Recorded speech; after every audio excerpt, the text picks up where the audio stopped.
Washington DC से आप हल्ला बोल का ये स्पेशल एपिसोड देख रहे हैं। प्रधानमंत्री नरेंद्र मोदी यहां मौजूद है।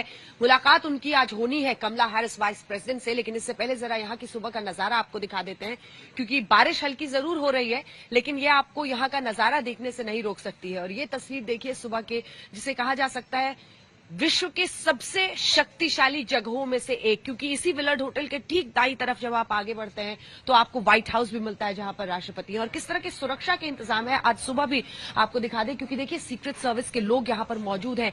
एंट्रेंस को पूरी तरह से कॉर्डन ऑफ कर दिया गया है होटल के, इसके सामने की बल्कि पूरी सड़क को रोक दिया गया है। जो सीमेंट के बड़े बड़े बैरिकेड्स होते हैं, जो अक्सर हम किसान आंदोलन के वक्त हिंदुस्तान में सड़कों पर देखते हैं, इस तरह के सीमेंट बैरिकेड्स यहां पर लगाए गए हैं।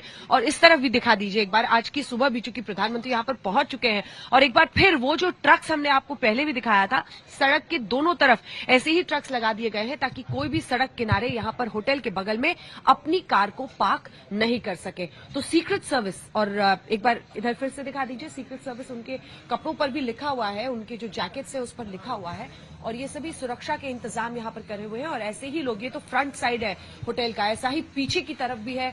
चारों तरफ से इस होटल को इसी तरह से सीक्रेट सर्विस ने घेरा हुआ है, सुरक्षा के जबरदस्त इंतजाम किए हुए हैं। हमारे साथ कई खास मेहमान मिल रहे हैं, अब उनका परिचय आपको करा देते हैं और फिर इस चर्चा की शुरुआत हम लोग करेंगे।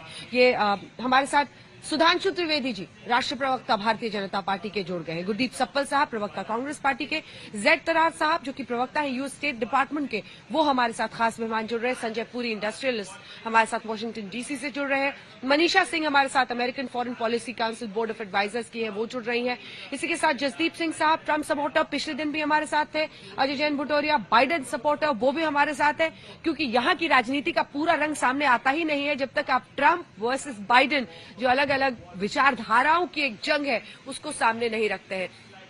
लेकिन इससे पहले कि हम आगे बढ़े, मुझे लगता है डॉक्टर सुधांशु त्रिवेदी को और जेड तरार साहब को दिखाइए, क्योंकि ये एक ऐसी दोस्ती बन रही है। और हमने, जेड तरार साहब, बहुत अच्छा नाम भी इसका दिया है, ये दोस्ती हम नहीं तोड़ेंगे।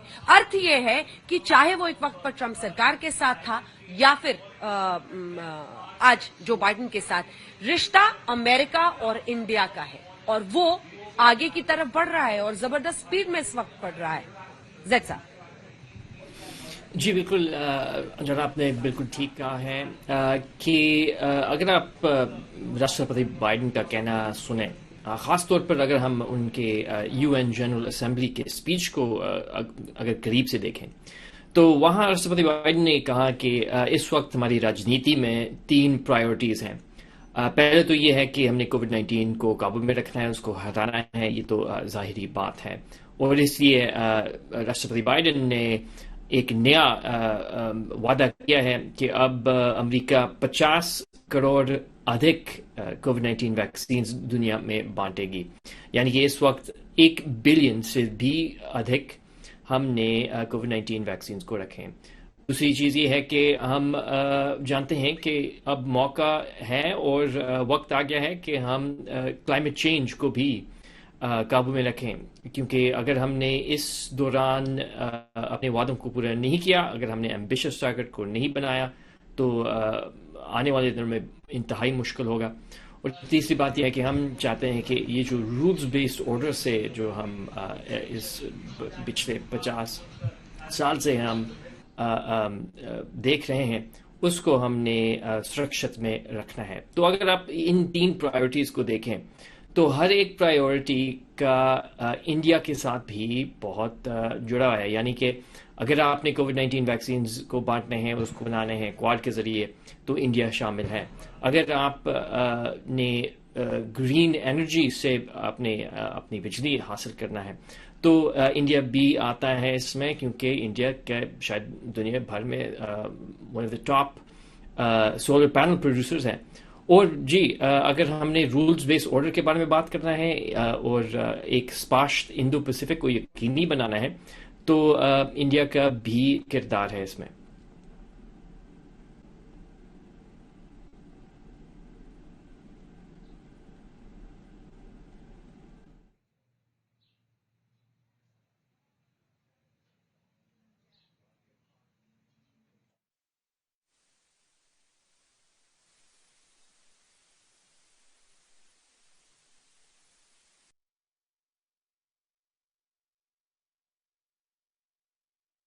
दौरा रहा है, पूरे विश्व की नजर होगी, क्योंकि सबसे बड़ा इवेंट अगर कुछ हुआ है बीते दिनों तो तालिबान का टेक ओवर हुआ है अफगानिस्तान पर, उनकी सरकार बन गई है। पूरे विश्व में ऊहापोह की स्थिति है कि ये तो आतंकियों की पूरी फौज वाली सरकार बन गई है, उसको मान्यता दी जाए नहीं दी जाए। इस बीच दो देश जो प्रभावित होते हैं वो मिल रहे हैं, दो राष्ट्राध्यक्ष जो बाइडेन, और उधर अब इमरान खान इंतजार कर रहे हैं, लेकिन पीएम मोदी मिलने वाले हैं।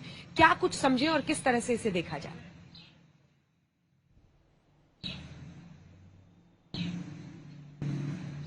लेकिन मैंने ये सुना है कि तालिबान के ज़रिए हमने क्या चर्चा करना है इंडिया के साथ। तो सबसे पहली बात तो ये है कि हम चाहते हैं कि अफ़गानिस्तान एक ऐसा सुरक्षित और खुशहाल देश बने, और जो हमने तरक्की देखी है पिछले 20 साल में वो अगले 20 साल में भी हम देखें। तो इसलिए हम बहुत करीब से जुड़े हुए हैं अपने सहयोगियों के साथ, ताकि हम तालिबान को स्पष्ट तरीके से बता सकें कि पूरी दुनिया की इस वक्त नज़र काबुल पर है, बहुत करीब से हम देख रहे हैं, और उम्मीद करते हैं कि जो वादे हमने सुने हैं तालिबान से वो यकीनी बनाएंगे।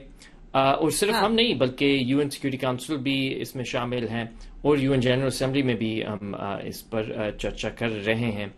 जहाँ तक इंडिया का किरदार है अफगानिस्तान में, हमने बहुत मेरे ख्याल में स्पष्ट तरीके से कहा है कि इंडिया भी शामिल है इसमें, क्योंकि एक रीजनल एलाई है। और बल्कि अगर हम देखें कि शायद चंद हफ्ते पहले एक मिनिस्टरियल मीटिंग में इंडिया वहाँ पे भी मौजूद था। हमारे जो जर्मनी में हमने कायम किया है हमारे विदेश मंत्री ब्लिंकन के साथ। तो अगर आप उस लिहाज से देखें तो बिल्कुल सिर्फ क्वाड नहीं बल्कि हमारे बायलैटरल रिलेशनशिप भी बहुत करीब से देख रहे हैं जहाँ तक अफगानिस्तान का मामला है।